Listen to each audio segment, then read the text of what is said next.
Delhi police अपने आप इतनी हिम्मत नहीं कर सकती थी कि वहाँ पत्थर फेंकवा दे और फोर्स यूज़ कर ले बगैर होम मिनिस्टर के आदेश या परमिशन के। कहते हैं ना, चोर की दाढ़ी में तिनका, इनकी दाढ़ी में तिनका है। मोदी अमित शाह दोनों ही नहीं दिख रहे हैं, दोनों की दाढ़ी में तिनका है, दोनों ही गिल्टी हैं इस मामले में और इसलिए दोनों भाग रहे हैं। अभद्र टिप्पणी करी प्रधानमंत्री के ऊपर, उनको पकड़ा जाएगा। और आप कह रहे हैं कि नहीं हम एफआईआर रजिस्टर करेंगे।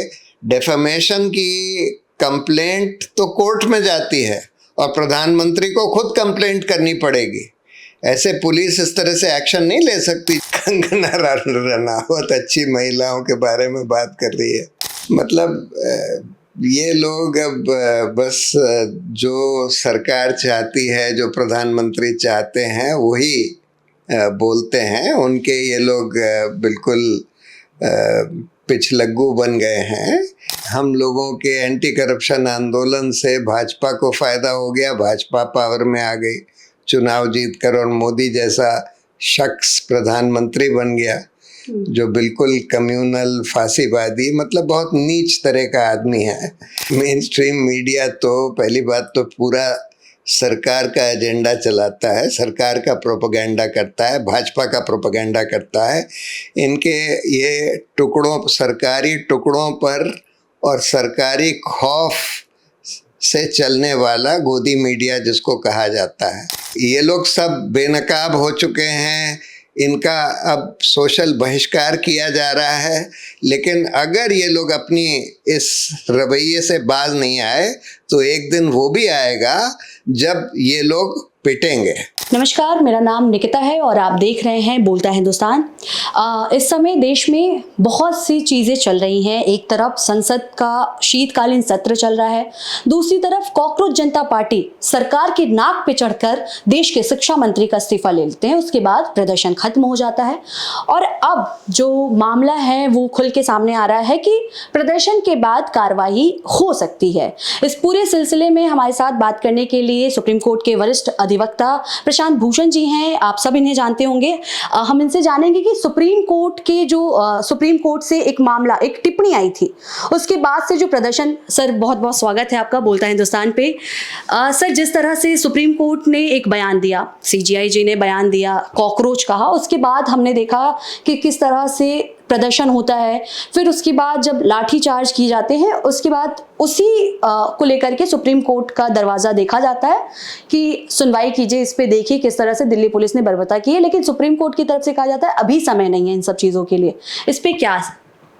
नहीं, उसके बाद तो फिर चीफ जस्टिस ने अपना रवैया बदला और उन्होंने बोला कि असल में उस समय कोई पिटिशन नहीं फाइल हुई थी फॉर्मल, और अब जो पिटिशन फाइल हुई हैं उसकी सुनवाई कल करी गई और उस पर उन्होंने बोला है कि एक उच्च स्तरीय स्वतंत्र जांच बैठाई जाएगी जो ये सब देखेगी कि भाई ये पैलेट गन कैसे चलाई, किसने चलाई, किसके अथॉरिटी पर, किसके इंस्ट्रक्शंस पर, उसी तरह से टीयर गैस किसने चलाई, एक्सपायर्ड टीयर गैस किसकी अथॉरिटी पर, उसी तरह से ये प्लेन क्लोथ्स में जो पुलिसमैन थे, उसी तरह से जो और लोगों को परेशान किया गया, जैसे जो जुनैद मलिक जो वहाँ खाना सप्लाई कर रहा था उसको परेशान किया गया।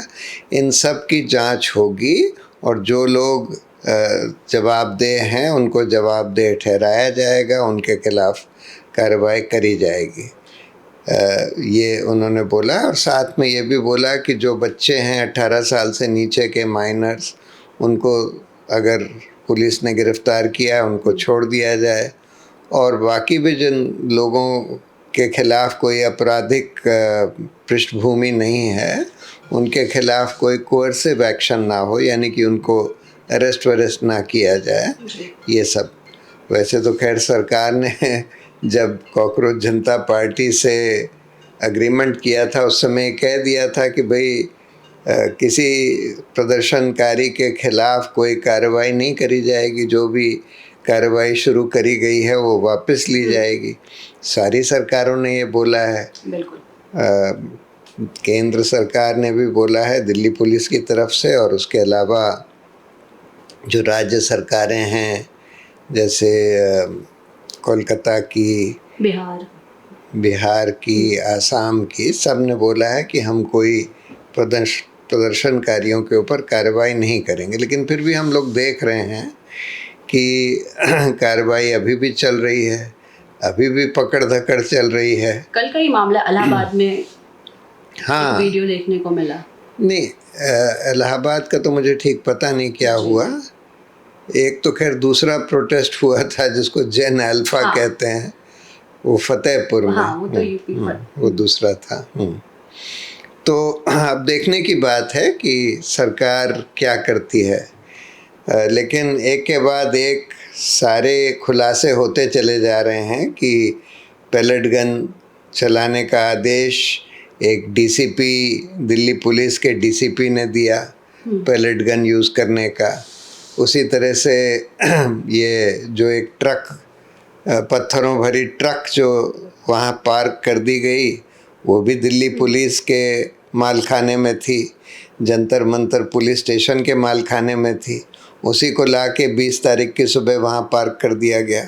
तो इन सब चीज़ों की जवाबदेही तय करी जाएगी, और मुझे नहीं लगता कि इस तरह का बर्बरतापूर्ण पुलिस एक्शन और इस तरह की प्लानिंग कि भाई हम पत्थर फेंकवा देंगे यहाँ पर जंतर मंतर पर, और उसकी आड़ में हम फोर्स यूज़ करेंगे और यहाँ को, इस जगह को क्लियर करवा देंगे, ये सब मुझे नहीं लगता कि होम मिनिस्टर के आदेश या परमिशन के बगैर हो सकता था।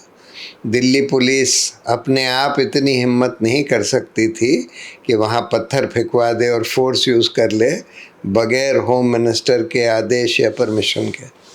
और इसलिए जो संसद में राहुल गांधी जो मुद्दा उठा रहे हैं बिल्कुल सही है। आज भी कहा गया कि गृह मंत्री कहाँ हैं संसद के। हाँ, कहाँ हैं, और उन्हीं की इसमें जिम्मेदारी है, उन्हीं की जवाबदेही है। उनके आदेश के बगैर ये नहीं हो सकता था। ये बात बिल्कुल सही है। जिस तरह से सर हमने देखा जुनैद जी की आपने बात की, उनको किस तरह से सिविल ड्रेस में पुलिस उठाते हैं, फिर दूसरे जगह पे ला जाकर के छोड़ देते हैं, उनको धमकियां दी जाती हैं। आप भी अब सुप्रीम कोर्ट में रुख कर रहे हैं, क्या आपको सुप्रीम कोर्ट से लगता है कि जो तमाम जो बिना वर्दी के पुलिस वाले थे एक्शन लिया जाएगा? लगता है सुप्रीम कोर्ट इसके खिलाफ एक्शन लेगी? मतलब देखिए, ये काफ़ी कुछ इस पर निर्भर करेगा कि किस तरह की जांच कमेटी बनाई जाती है। सुप्रीम कोर्ट ने बोला है सुप्रीम कोर्ट जज की निगरानी में एक स्पेशल इन्वेस्टिगेटिंग टीम बनाई जाएगी जो बिल्कुल स्वतंत्र होगी। काफ़ी कुछ इस पर निर्भर करेगा कि उस टीम में कौन लोग होते हैं, कौन सा जज होते हैं। अब जो कल जो सुप्रीम कोर्ट कह रहा था उससे तो लगता है कि शायद कुछ जवाबदेही तय करी जाएगी इसमें। कल के बाद से तो कुछ सीरियसनेस झलक रही थी, तो देखिए। सर, जिस तरह से सिविल ड्रेस में वहाँ पे पुलिस से थे कि नहीं थे ये तो अभी क्लियर भी नहीं है, और जिस तरह से नेम बैच हटा दिए गए थे, और जो रैपिड एक्शन फोर्स की जो हेड है उनका कहना था कि गर्मी की वजह से हटाए। क्या ये पॉसिबल है कि आप नेम बैच हटा करके या सिविल ड्रेस में रह करके आप इस तरह से किसी भी प्रोटेस्ट को रोकने की कोशिश करें? या फिर नहीं, ये तो बिल्कुल उनके रूल्स के ही खिलाफ है। उन्हीं के जो अपने इंटरनल रूल्स हैं वो ये कहते हैं कि भाई सबका नेम बैच होना चाहिए। नेम बैच हटाने का ऊपर से ही आदेश आया होगा, और ये इसी का एक पार्ट है कि दिल्ली पुलिस षड्यंत्र के द्वारा इस वहाँ पर जो प्रोटेस्ट हो रहा था उसको ख़त्म करना चाहती थी, और इसीलिए वो वहाँ पर ईंट की भरी ट्रक लाई गई, इसीलिए वो टूटी हुई गाड़ी वहाँ पार्क करी गई, इसीलिए नेम प्लेट्स हटाए गए, इसीलिए प्लेन क्लोथ्स की वर्दी में पुलिस वाले और गुंडे पुलिस के साथ लाए गए जो मार पिटाई वगैरह करने के लिए, जिससे कि ये कहा जा सके कि देखिए ये जो प्रदर्शनकारी थे ये वहाँ पर लाठी वाठी चला रहे थे, ये वहाँ पर पत्थर फेंक रहे थे, ये जोर जबरदस्ती कर रहे थे, इस वजह से पुलिस को एक्शन लेना पड़ा। वर्दी तो इसलिए हटाई जिससे कि किसी को आइडेंटिफाई ना किया जा सके। तो ये सब एक षड्यंत्र का पार्ट था, और ये राहुल गांधी बिल्कुल सही कह रहे हैं कि ये षड्यंत्र बगैर होम मिनिस्टर के आदेश के नहीं रचा जा सकता था। दिल्ली पुलिस की इतनी हिम्मत नहीं थी कि ये अपने आप कर सके बगैर होम मिनिस्टर के आदेश के। होम मिनिस्टर की आप बात कर रहे हैं, गृह मंत्री अमित शाह जी की, वो इस पूरे मामले में शांत हैं, जिस तरह से आपने भी बोला, और संसद में भी सवाल उठाए जा रहे हैं कि इस पूरे मामले में आखिर वो शांत क्यों है, क्योंकि पुलिस तो उनके अंडर है।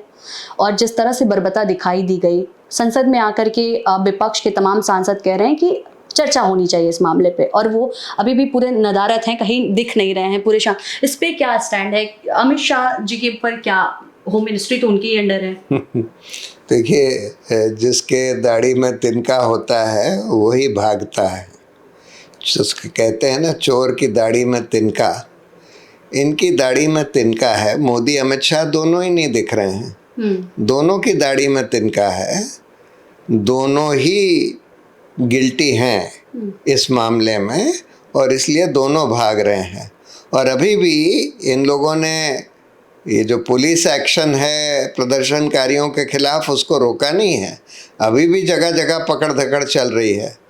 छोटे छोटे यंग बच्चों की, यंग लोगों की पकड़ धकड़ चल रही है। दूसरा, ये लोग ये कह रहे हैं कि जिन लोगों ने कुछ अभद्र टिप्पणी करी प्रधानमंत्री के ऊपर, उनको पकड़ा जाएगा। भाई, ये कौन से उसमें अपराध है? अगर डेफेमेशन है तो आप डेफेमेशन का कानून का इस्तेमाल करिए।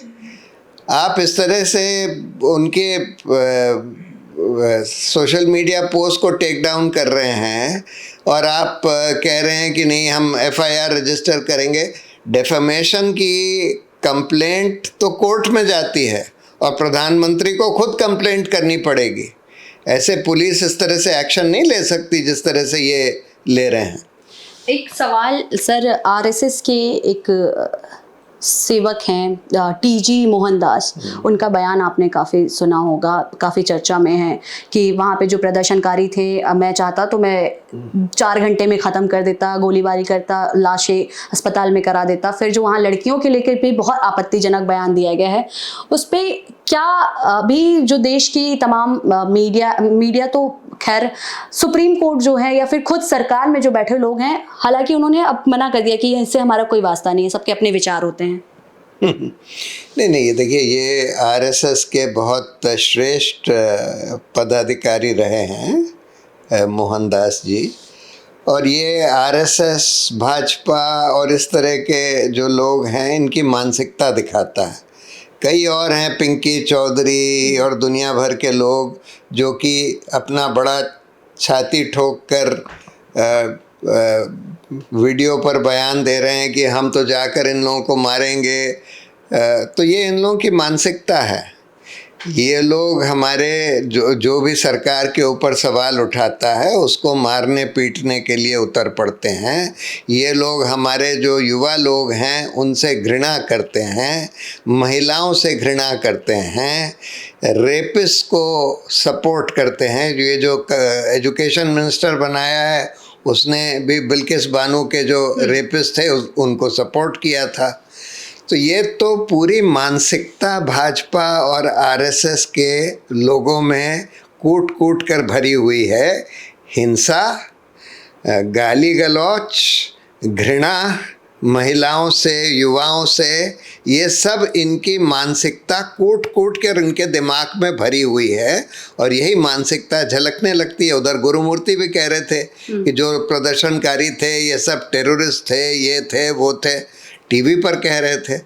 तो इसलिए ये इन सब की मानसिकता कूट कूट कर भरी हुई है इनके दिमाग में, इनके जहन में, कि भाई हम जो भी हमको अपोज करेगा उसके ऊपर हम हिंसा करेंगे, उसको हम गाली गलौज करेंगे, उसको रेप करेंगे, अगर महिलाएं हैं तो उनको रेप करेंगे। ये इन लोगों की मानसिकता है। अभी कंगना रनौत जो कि सांसद हैं, उन्होंने भी बोला था कि जेनजी ये गटर छाप जनरेशन है। काफ़ी सारी टिप्पणियां की गई हैं कि इनके आने वाले गृहस्थ में ये उतनी सक्सेस नहीं हो सकती हैं, अच्छी महिलाएं नहीं बन सकती हैं। कंगना रनावत अच्छी महिलाओं के बारे में बात कर रही है। मतलब ये लोग अब बस जो सरकार चाहती है, जो प्रधानमंत्री चाहते हैं वही बोलते हैं। उनके ये लोग बिल्कुल पिछलग्गू बन गए हैं कि भाई हमको बस वही कहना है। तो ये पूरी सब मानसिकता जो है ऊपर से आ रही है, मोदी जी से ही आ रही है। और इसीलिए अगर आप देखें कि ट्विटर में वो किन किन लोगों को फॉलो करते हैं, तो उनके बहुत सारे ऐसे लोगों को फॉलो करते हैं जिनका छाप ही बस ये है कि वो गाली गलौज करते हैं, झूठी खबरें फैलाते हैं, अभद्र टिप्पणियाँ करते हैं। उन्हीं लोगों को वो, बहुत सारे लोगों को जिनको फॉलो करते हैं, वो उसी तरह के लोग हैं। ये इनकी मानसिकता ही है। मानसिकता की बात कर रहे हैं सर, एक आप लोग अब सुप्रीम कोर्ट गए हैं, सुप्रीम कोर्ट से क्या इंश्योर मिलना है आप लोगों को? लगता है कि सुप्रीम कोर्ट बाकी जिन मामलों पे फास्ट ट्रैक से, हमने देखा है बहुत सारे ऐसे केस थे, बहुत जल्दी सुनवाई भी हुई, और एक ये केस था जिसमें कहा गया कि अभी समय नहीं है, बाद में फिर उसके बाद खुद से सुनवाई भी की गई। क्या लगता है कि इस पे? देखिए, कल के रुख से तो ऐसा लगता है कि कुछ सीरियसनेस थी जी। शायद थोड़ा उनको ये भी एहसास हुआ होगा कि उनके रिमार्क से इतना ज़्यादा, इतना बड़ा रेवोल्यूशन युवाओं का हिंदुस्तान में पैदा हो गया। तो शायद उसकी वजह से या जिसकी वजह से भी कल के उनके जो बयान आए कोर्ट में, उससे लगता है कि कुछ तो सीरियस है। क्या आप अभी भी सोनम वांगचुक जी का समर्थन करते हैं? एक सवाल ये है। हाँ हाँ, सोनम वांगचुक बहुत अच्छे आदमी हैं, मैं उनका बिल्कुल समर्थन करता हूँ। तो उनकी वाइफ गीतांजलि जी ने जो बयान दिया हिंदू राष्ट्र और फिर संविधान में सेकुलर शब्द पे समीक्षा करनी चाहिए, क्या इसका भी समर्थन है? नहीं, इसका समर्थन नहीं है। देखिए, गीतांजलि एक अलग पर्सन है और सोनम वांगचुक अलग पर्सन है। सोनम वांगचुक ने कभी इस तरह के बयान नहीं दिए। अब गीतांजलि को शायद इतनी समझ नहीं है इन सब चीज़ों के बारे में, शायद उन्होंने बगैर समझ के नासमझी में इस तरह के बयान कर दिए कि भाई हिंदू राष्ट्र या सेकुलरिज्म की ज़रूरत नहीं है, हिंदू राष्ट्र में कोई हर्जा नहीं है, वगैरह वगैरह। शायद उनको इन सब मुद्दों पर गहराई से समझ नहीं है, लेकिन उसका सोनम वांगचुक से कोई कनेक्शन नहीं है, अदर देन द फैक्ट कि भाई वो उनकी पत्नी है। कई बार पति पत्नी के व्यूज़ अलग अलग होते हैं, विचार अलग अलग होते हैं। कई बार एक जना इतना समझदार नहीं होता, दूसरा जना समझदार होता है। सोनम वांगचुक के पूरे रिकॉर्ड में या करियर में ऐसी कोई चीज़ नहीं झलकती जिससे आप ये कह सकें कि वो कम्युनल हैं या हिंदुत्ववादी हैं, वगैरह वगैरह। एक सवाल सर कपिल सर से रिलेटेड है, कपिल सिब्बल सर से। उन्होंने 1 करोड़ रुपए देने की बात कही है कॉकरोच जनता पार्टी के फाउंडर मेंबर को, और हमने अन्ना हजारे जी का भी आंदोलन देखा, उस समय आपके पिताजी जो थे उन्होंने भी 1 करोड़। हाँ, तो अब जिस तरह से कहा जा रहा है, बीजेपी के तमाम नेता जो कह रहे हैं कि ये आम आदमी पार्टी का एक्सटेंडेड वर्जन ही है, और अब ये भी दिखाई दे रहा है कि 1 करोड़ रुपए उस समय भी मतलब कुछ राशि थे और अभी भी कुछ राशि हैं, तो क्या है इसमें? देखिए, आम आदमी पार्टी ने तो उस समय कांग्रेस के भ्रष्टाचार के चलते हुए भाजपा को मदद ही करी थी एक तरह से जी। और मुझे तो इसका पछतावा है कि इनएडवर्टेंटली हम लोगों के एंटी करप्शन आंदोलन से भाजपा को फ़ायदा हो गया, भाजपा पावर में आ गई, चुनाव जीतकर, और मोदी जैसा शख्स प्रधानमंत्री बन गया जो बिल्कुल कम्युनल फांसीवादी, मतलब बहुत नीच तरह का आदमी है, वो प्रधानमंत्री बन गया। कॉकरोच जनता पार्टी के कुछ लोगों का पुराना कनेक्शन आम आदमी पार्टी से ज़रूर था, जैसे अभिजीत दिपके उसके सोशल मीडिया टीम में पहले थे, उसी तरह से ये आशुतोष रंका भी थे। लेकिन अभी तक जो कुछ इन लोगों ने कहा है, किया है, उससे कोई ऐसी झलक नहीं आती कि भाई ये आम आदमी पार्टी का एक्सटेंशन है या कोई ये लोग गलत चीज़ कह रहे हैं। जो भी कह रहे हैं, कर रहे हैं, सब देश के हित में है और कहीं से ये नहीं दिखता कि आम आदमी पार्टी का एक्सटेंशन है। ये नहीं है, एक्सटेंशन नहीं है। जिस हिसाब से बीजेपी के मनोज तिवारी जी ने कहा और भी कई मंत्री थे जो कह रहे थे कि ये आम आदमी पार्टी द्वारा ही गुट बैठाया गया है, आप इसको मना कर रहे हैं। आम आदमी पार्टी उसको सपोर्ट कर रही है, इस कॉकरोच जनता पार्टी के मूवमेंट को, पर इसका ये मतलब नहीं है कि आम आदमी पार्टी का कोई पार्ट है कॉकरोच जनता पार्टी। सर, जिस हिसाब से अभी एक रिपोर्ट है जिसमें पत्थर भरा ट्रक दिखाया गया, आपने शुरुआत में बात भी की, क्या ये पॉसिबल है एक संसद का सत्र चल रहा हो, एक प्रदर्शन चल रहा हो और आप इतना सिक्योरिटी ग्लिच इतना हो सकता है कि आप एक ट्रक को वहाँ पे उपस्थित होने दें? क्या ये पॉसिबल है? नहीं, ये तो ट्रक पुलिस के मालखाने से ही निकली थी, जब्त किया गया था। हाँ, तो ये तो ट्रक पुलिस ही लेकर आई थी पत्थर भरकर, इसमें कोई अब तो कोई शक की गुंजाइश ही नहीं है। ये ट्रक पत्थर भरकर पुलिस लेकर आई और उन्होंने वहाँ पार्क करवाई, क्योंकि उन्हीं के मालखाने से निकली हुई ट्रक है, उन्हीं के मालखाने में थी, तो वहाँ से निकाल कर पत्थर भरकर वहाँ सुबह 4 बजे 20 तारीख के सुबह 4 बजे पुलिस ने पार्क करवाई। और इसका सिर्फ एक ही मतलब हो सकता है, एक ही मतलब मकसद हो सकता है कि पुलिस की मंशा थी कि यहाँ पर इस प्रदर्शन पर पत्थर फेंके जाएं, चाहे वो पुलिस के गुंडे फेंकें जो प्लेन क्लोज में थे, चाहे भाजपा के गुंडे फेंकें, कोई भी फेंके, पत्थर फेंकवाओ और उसके बाद जो भगदड़ मचेगी उसमें फोर्स यूज़ करके यहाँ से क्लियर करवा लो। ये इनका मकसद था, इतना खतरनाक मकसद था, अगर पत्थर फेंकवाए जाते तो कई लोगों की मौत हो सकती थी।